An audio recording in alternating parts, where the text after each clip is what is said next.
Hi friends, ഇന്ന് കർക്കിടക മാസം 1-ാം തീയതി. രാമായണത്തിന്റെ അലയൊലികളുമായി മറ്റൊരു രാമായണ മാസം കൂടി.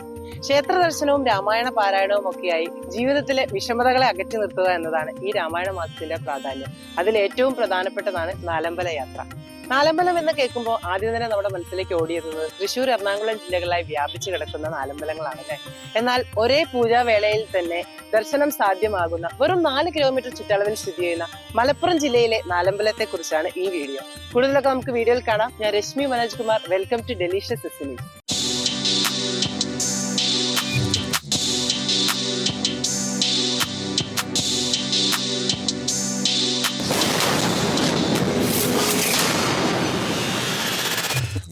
നാലമ്പല യാത്ര എന്നാൽ ദശരഥപുത്രന്മാരായ ശ്രീരാമസ്വാമിയുടെയും ലക്ഷ്മണ ഭരത ശത്രുഘ്നന്മാരുടെയും ക്ഷേത്രങ്ങളിൽ ഒരേ ദിവസം തന്നെ ദർശന പുണ്യം തേടുന്നതാണ്. കേരളത്തിൽ തന്നെ ഒരുപാട് സ്ഥലങ്ങളിലായി നാലമ്പലങ്ങളുണ്ട്. വടക്കൻ മലബാറിൽ കണ്ണൂരും മലപ്പുറത്തും, മധ്യ കേരളത്തിൽ തൃശ്ശൂർ, എറണാകുളം, പാലക്കാട് ജില്ലകളിലായിട്ടും, തെക്കൻ കേരളത്തിൽ കോട്ടയം ജില്ലയിലുമായിട്ടാണ് നാലമ്പലങ്ങളുള്ളത്. ഇത് നിങ്ങൾക്ക് എത്ര പേർക്കറിയാം? ഇതിനു പുറമെ മറ്റെവിടെയെങ്കിലും നാലമ്പലങ്ങളുണ്ടെങ്കിൽ തീർച്ചയായിട്ടും നിങ്ങളത് കമന്റ് ചെയ്യണേ.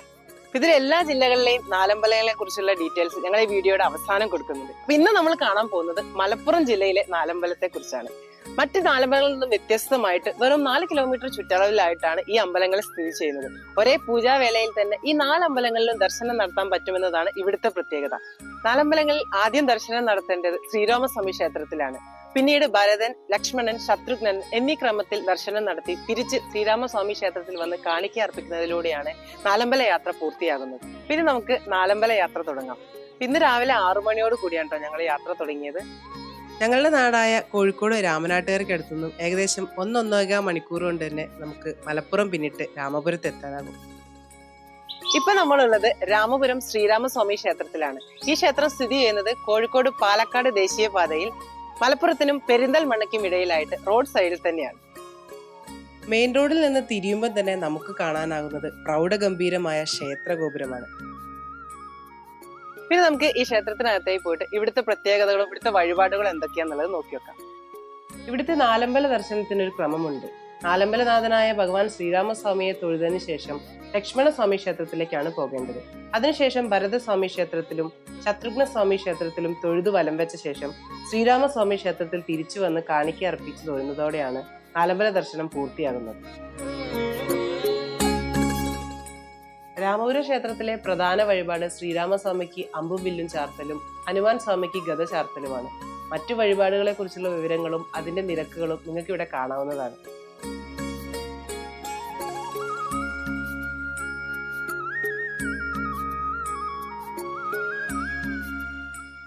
അമ്പും വില്ലും വഴിപാട് ഷീറ്റാക്കിയാൽ കൗണ്ടറിൽ നിന്നും ലഭിക്കുന്ന ഇതുപോലുള്ള അമ്പും വില്ലും പ്രാർത്ഥിച്ച് ക്ഷേത്ര നടക്കിൽ സമർപ്പിക്കുകയാണ് ചെയ്യേണ്ടത്.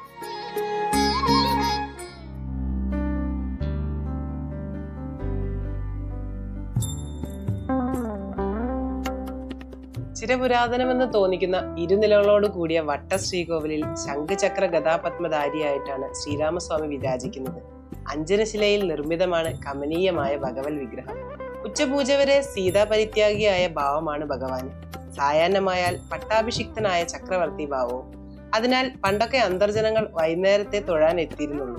വിശേഷാലങ്കാരങ്ങളും നിറമാലയുമൊക്കെ അപ്പോഴേ പതിവുള്ളൂ. ഭക്തരെ വരവേൽക്കാൻ രാമപുരത്തപ്പൻ കിഴക്കോട്ട് ദർശനമായിട്ടാണ് ശ്രീകോവിലിൽ കുടികൊള്ളുന്നത്.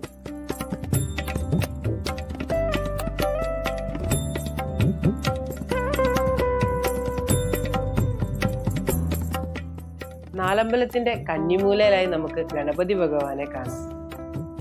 നാലമ്പലത്തിന് പുറത്തായി നമുക്ക് ആദ്യം ശ്രീരാമഭക്തനായ ഹനുമാൻ സ്വാമിയുടെ ശ്രീകോവിൽ കാണാം. പ്രദക്ഷിണ വീതിയിൽ 2 ശ്രീകോവിലുകളിലായി ശാസ്താവും വിഷ്ണുവും ശിവനും ഭഗവതിയും കുടികൊള്ളുന്നു. ശ്രീരാമസ്വാമി ക്ഷേത്രത്തിന് തൊട്ടടുത്തായിട്ട് ഒരു നരസിംഹമൂർത്തി ക്ഷേത്രം കൂടിയുണ്ട്. ഒരേ മതിലകത്താണെങ്കിലും വളപുരം നരസിംഹസ്വാമി ക്ഷേത്രം എന്നാണ് അറിയപ്പെടുന്നത്. ഇവിടെയും വട്ട ശ്രീകോവിലിനുള്ളിൽ കിഴക്കോട്ട് ദർശനമായിട്ടാണ് ഭഗവാൻ കുടികൊള്ളുന്നത്. ശ്രീകോവിലിന്റെ പുറംചുമരിൽ കന്നിമൂലയിലായി ഗണപതി സാന്നിധ്യവും ഇവിടെയുണ്ട്. ഇവിടുത്തെ ക്ഷേത്രക്കുളം വരുന്നത് നരസിംഹസ്വാമി ക്ഷേത്രത്തിന് മുന്നിലായിട്ടാണ്. അങ്ങനെ ശ്രീരാമസ്വാമി ക്ഷേത്ര ദർശനം കഴിഞ്ഞു. ഞങ്ങൾ ഇനി ലക്ഷ്മണസ്വാമി ക്ഷേത്രത്തിലേക്ക് പോവുകയാണ്. രാമപുരം ശ്രീരാമസ്വാമി ക്ഷേത്രത്തിൽ നിന്നും പാലക്കാട് റൂട്ടിൽ ഏകദേശം 500 മീറ്റർ മാറി റോഡ് സൈഡിലായിട്ട് തന്നെയാണ് അയോധ്യ ലക്ഷ്മണസ്വാമി ക്ഷേത്രം സ്ഥിതി ചെയ്യുന്നത്. ഇനി നമുക്ക് ഈ ക്ഷേത്രത്തിലേക്ക് പോയിട്ട് ഇവിടുത്തെ പ്രത്യേകതകൾ എന്തൊക്കെയാണെന്നുള്ളത് നോക്കുക.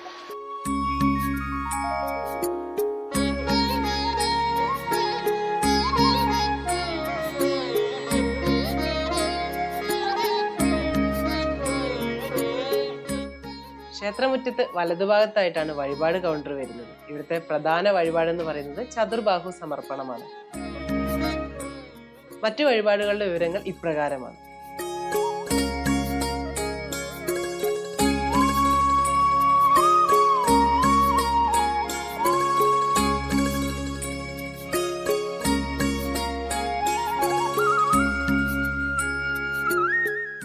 ഇതാണ് ഇവിടുത്തെ പ്രധാന വഴിപാടായിട്ടുള്ള ചതുർബാഹു സമർപ്പണം.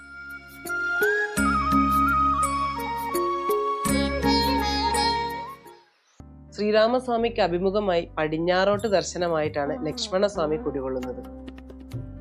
ഇവിടെയും വട്ട ശ്രീകോവിലാണുള്ളത്.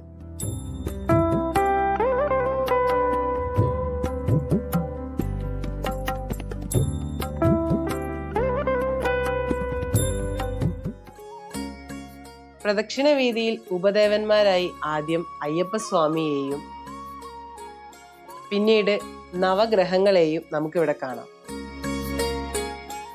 ലക്ഷ്മണസ്വാമി ദർശനം കഴിഞ്ഞ് നമ്മളിനി പോകുന്നത് ഭരതസ്വാമി ക്ഷേത്രത്തിലേക്കാണ്. ഈ ക്ഷേത്രം സ്ഥിതി ചെയ്യുന്നത് തിരിച്ചു കോഴിക്കോട് റൂട്ടിൽ ഈ കാണുന്ന നാറാണത്ത് എന്ന സ്ഥലത്ത് നിന്നും ഇടത്തോട്ട് തിരിഞ്ഞ് ശത്രുഘ്നസ്വാമി ക്ഷേത്രവും കഴിഞ്ഞ് കരിഞ്ചാപ്പാടി എന്ന സ്ഥലത്താണ്. ഇവിടെ നിന്നും ഇടത്തോട്ട് തിരിഞ്ഞ് ഏകദേശം 100 മീറ്റർ മാറിയാണ് ചിറക്കാട് ഭരതസ്വാമി ക്ഷേത്രം സ്ഥിതി ചെയ്യുന്നത്. റോഡ് സൈഡിൽ നിന്നും ഏകദേശം 50 മീറ്ററോളം ചെറിയ വാഹനങ്ങൾക്ക് മാത്രമേ ക്ഷേത്രത്തിനടുത്തേക്ക് പോകാൻ പറ്റുള്ളൂ.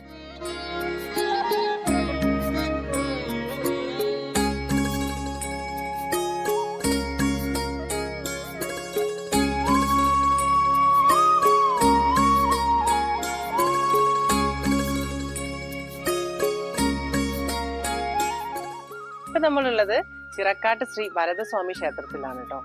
രാമായണ മാസത്തിലൊഴികെ സാധാരണയായിട്ട് ഞായറാഴ്ചകൾ മാത്രമേ ഇവിടെ നിത്യപൂജ വരുന്നുള്ളൂ. രാമായണ മാസത്തിൽ എല്ലാ ദിവസവും ഉച്ചവരെ പൂജ ഉണ്ടായിരിക്കുന്നതാണ്. ഇവിടുത്തെ പ്രധാന വഴിപാടെന്ന് പറയുന്നത് ശ്രീരാമ പാതുക സമർപ്പണമാണ്.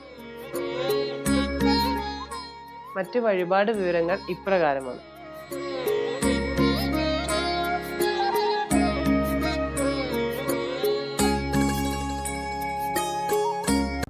ശ്രീരാമ പാതുകങ്ങൾ പൂജിച്ച് ശ്രീരാമചന്ദ്രന്റെ പ്രതിപുരുഷനായി അയോധ്യ പരിപാലിച്ചു പോരുന്ന ഭാവമാണ് ഭരതസ്വാമിക്ക് ഇവിടെ. വട്ടശ്രീകോവിലിനുള്ളിൽ പടിഞ്ഞാറോട്ട് ദർശനമായിട്ടാണ് ഭരതസ്വാമി ഇവിടെ കുടികൊള്ളുന്നത്.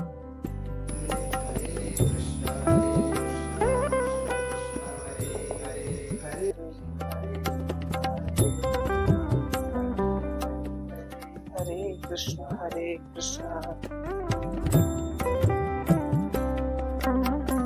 ഭരതസ്വാമി ക്ഷേത്ര ദർശനം കഴിഞ്ഞ് നമ്മളിനി പോകുന്നത് 4ാമത്തെ ക്ഷേത്രമായ ശത്രുഘ്നസ്വാമി ക്ഷേത്രത്തിലേക്കാണ്. ഈ ക്ഷേത്രം സ്ഥിതി ചെയ്യുന്നത് നമ്മൾ നേരത്തെ കണ്ട നാറാണത്ത് എന്ന ജംഗ്ഷനോട് ചേർന്നുള്ള ചെറുപുഴയുടെ തീരത്താണ്.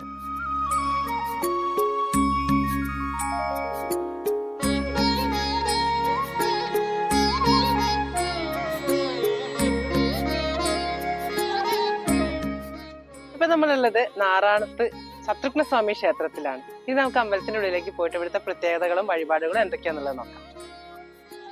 നാറാണത്ത് ഭ്രാന്തരാൽ പ്രതിഷ്ഠ നടത്തിയ ക്ഷേത്രം എന്നതാണ് ഇവിടുത്തെ ഐതിഹ്യം. ഈ ക്ഷേത്രത്തിൽ ഇപ്പൊ പുനരുദ്ധാരണ പ്രവൃത്തികൾ നടന്നുകൊണ്ടിരിക്കുകയാണ് കേട്ടോ. ഇവിടുത്തെ പ്രധാന വഴിപാടെന്ന് പറയുന്നത് ചക്ര സമർപ്പണമാണ്. ആനല്ലൂർ തെക്കേടത്ത് മനയ്ക്കാണ് ഇവിടുത്തെ ഊരാന്മ അവകാശം. മറ്റ് ശ്രീകോവിലുകളെ അപേക്ഷിച്ച് നോക്കുകയാണെങ്കിൽ ചതുരാകൃതിയിലുള്ള ശ്രീകോവിലാണ് ഇവിടെയുള്ളത്.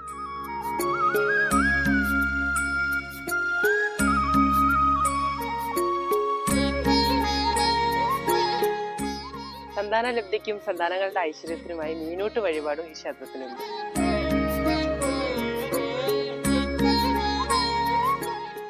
ഇവിടെ ഉപദേവന്മാരായി അയ്യപ്പസ്വാമിയും നാഗങ്ങളുമുണ്ട്. അങ്ങനെ ശത്രുഘ്നസ്വാമി ക്ഷേത്ര ദർശനം കഴിഞ്ഞ് നമ്മൾ തിരിച്ച് രാമപുരം ശ്രീരാമസ്വാമി ക്ഷേത്രത്തിലേക്ക് പോവുകയാണ്.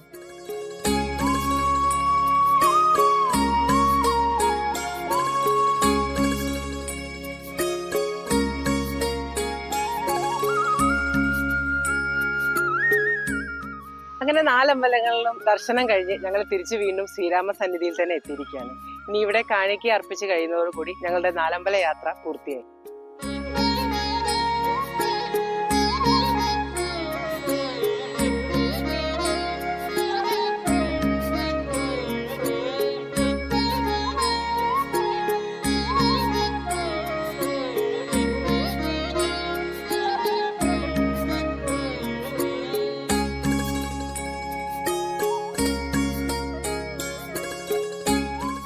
ഇപ്പൊ നമ്മൾ കണ്ട ഈ 4 ക്ഷേത്രങ്ങളുടെ നടുക്കായിട്ട് ഒരു സീതാദേവി ക്ഷേത്രം കൂടിയുണ്ട്. ഇവിടെയാണ് ഇപ്പൊ നമ്മളുള്ളത്, രാമപുരം 4-ാം കളം സീതാദേവി ക്ഷേത്രം. ഈ പാടത്തെ നിലമുഴുന്ന സമയത്ത് പണ്ട് കാലത്ത് കിട്ടിയ ഒരു വിഗ്രഹമാണ് ഇവിടെ പ്രതിഷ്ഠയായിട്ട് വെച്ചേക്കുന്നത്. ഈ ഒരു രാമായണ മാസത്തിൽ വളരെ എളുപ്പത്തിൽ പോകാൻ പറ്റുന്ന, പ്രത്യേകിച്ചും കോഴിക്കോട് വയനാട് ഭാഗത്തുള്ളവർക്കൊക്കെ എളുപ്പത്തിൽ തന്നെ പോയി വരാൻ പറ്റുന്ന ഒരു നാലമ്പല യാത്രയാണ് ഞങ്ങൾ ഇതിൽ പരിചയപ്പെടുത്തിയത്. അപ്പൊ ഇതൊക്കെ ഈ വീഡിയോ കണ്ടപ്പോൾ തന്നെ മനസ്സിലായിട്ടുണ്ടാവും. ഞങ്ങളിപ്പോ രാവിലെ ഒരു 7 മണിയോട് കൂടിയാണ് ഇവിടുത്തെ ആദ്യത്തെ അമ്പലത്തിൽ എത്തിയത്. ഒരു 9:30 കൂടി തന്നെ ഈ 4 അമ്പലങ്ങളും കവർ ചെയ്ത് ഞങ്ങൾ പുറത്തിറങ്ങി. ഇപ്പൊ മലപ്പുറത്തുള്ള നാലമ്പലങ്ങളെ കുറിച്ച് നിങ്ങളിപ്പോ കണ്ടല്ലോ. ഇപ്പൊ തൃശ്ശൂരുള്ള നാലമ്പലങ്ങൾ വളരെ പ്രസിദ്ധവുമാണ്. എന്നാൽ ഇതിനു പുറമെ കേരളത്തിൽ മറ്റു പല ജില്ലകളിലും നാലമ്പലങ്ങൾ ഉണ്ടെന്ന് നമ്മൾ ആദ്യം തന്നെ പറഞ്ഞിട്ടുണ്ടായിരുന്നില്ലേ. ഇനി അവയെ കുറിച്ചും കൂടി നമുക്കൊന്ന് പരിചയപ്പെടാം. വടക്കുനിന്ന് നോക്കുകയാണെങ്കിൽ കണ്ണൂർ ജില്ലയിൽ നാലമ്പലങ്ങൾ വരുന്നുണ്ട്. കണ്ണൂരിൽ കൂത്തുപറമ്പിനടുത്തായിട്ടാണ് നീർവേലി ശ്രീരാമസ്വാമി ക്ഷേത്രം വരുന്നത്. മട്ടന്നൂരാണ് പെരിഞ്ചേരി ലക്ഷ്മൺ ക്ഷേത്രം സ്ഥിതി ചെയ്യുന്നത്. എളയാവൂരാണ് ഭരത ക്ഷേത്രമുള്ളത്. ഇരിട്ടി പായത്താണ് ശത്രുഘ്ന സ്വാമി ക്ഷേത്രം സ്ഥിതി ചെയ്യുന്നത്. ഇതിൽ നിന്ന് തന്നെ നമുക്ക് മനസ്സിലാക്കാം ഇവയെല്ലാം എത്ര ദൂരത്താണ് സ്ഥിതി ചെയ്യുന്നതെന്ന്. അടുത്തതായി നമുക്ക് പാലക്കാട് ജില്ലയിലെ നാലമ്പലങ്ങൾ പരിചയപ്പെടാം. പാലക്കാട് തിരുവില്ലാമലയിലാണ് ശ്രീരാമസ്വാമി ക്ഷേത്രവും ലക്ഷ്മണസ്വാമി ക്ഷേത്രവും സ്ഥിതി ചെയ്യുന്നത്. ഇവിടുത്തെ ഹനുമാൻ ക്ഷേത്രത്തിലെ വടമാല വളരെ പ്രസിദ്ധമാണ്. ഭരതസ്വാമി ക്ഷേത്രം വരുന്നത് കുഴൽമന്ദത്തിനടുത്താണ്. പുത്തന്നൂർ കൽക്കുളത്താണ് ശത്രുഘ്ന സ്വാമി ക്ഷേത്രം സ്ഥിതി ചെയ്യുന്നത്. അടുത്തതായി നമുക്ക് എറണാകുളം ജില്ലയിലെ പിറവത്തിനടുത്തായുള്ള നാലമ്പലങ്ങൾ ഏതൊക്കെയാണെന്നുള്ളത് നോക്കാം. പിറവം ടൗണിൽ നിന്ന് മാറി തിരുമറയൂർ എന്ന സ്ഥലത്താണ് ശ്രീരാമസ്വാമി ക്ഷേത്രം വരുന്നത്. ഭരതപ്പള്ളിയിലാണ് ഭരത ക്ഷേത്രമുള്ളത്. മുളക്കുളത്ത് ലക്ഷ്മണസ്വാമി ക്ഷേത്രവും നെടുങ്ങാട് ശത്രുഘ്ന സ്വാമി ക്ഷേത്രവും സ്ഥിതി ചെയ്യുന്നു. അടുത്തതായി കോട്ടയം ജില്ലയിലെ നാലമ്പലങ്ങളാണ്. കോട്ടയം പാല രാമപുരത്താണ് ശ്രീരാമസ്വാമി ക്ഷേത്രം സ്ഥിതി ചെയ്യുന്നത്. അമരക്കരയിൽ ഭരതസ്വാമി ക്ഷേത്രവും കൂടപ്പുളത്ത് ലക്ഷ്മണസ്വാമി ക്ഷേത്രവും മേതിൽ ശത്രുഘ്ന സ്വാമി ക്ഷേത്രവും സ്ഥിതി ചെയ്യുന്നു. ഈ ഒരു മാസത്തിൽ മറ്റ് അമ്പലങ്ങളിൽ പോകുന്നതോടൊപ്പം തന്നെ മറ്റ് നാലമ്പല യാത്ര, പ്രധാനപ്പെട്ട നമ്മുടെ തൃശ്ശൂർ എറണാകുളം ഭാഗത്തുള്ള നാലമ്പല യാത്രയോടൊപ്പം തന്നെ നിങ്ങൾക്ക് അറിഞ്ഞിരിക്കേണ്ട ഒരു നാലമ്പലം കൂടിയാണ് ഇപ്പൊ ഞങ്ങൾ പരിചയപ്പെടുത്തിയത്. ഇപ്രാവശ്യം എന്തായാലും നിങ്ങൾ ഇവിടെ വരിക, ഈ ഒരു ദർശന പുണ്യം നേടുക. മലപ്പുറം ജില്ലയിലെ ഈ നാലമ്പലത്തെ കുറിച്ചുള്ള വീഡിയോ നിങ്ങൾക്ക് ഇഷ്ടമായെങ്കിൽ തീർച്ചയായിട്ടും ലൈക്ക് ചെയ്യുക കേട്ടോ. ഫ്രണ്ട്സിലേക്കൊക്കെ ഈ വിവരം ഷെയർ ചെയ്യുകയും ചെയ്യുക. ഇതുപോലുള്ള നല്ല അടിപൊളി വീഡിയോസ് ആയിട്ട് ഞങ്ങൾ ഇനിയും വരുന്നതായിരിക്കും. അതുവരേക്കും ബൈ.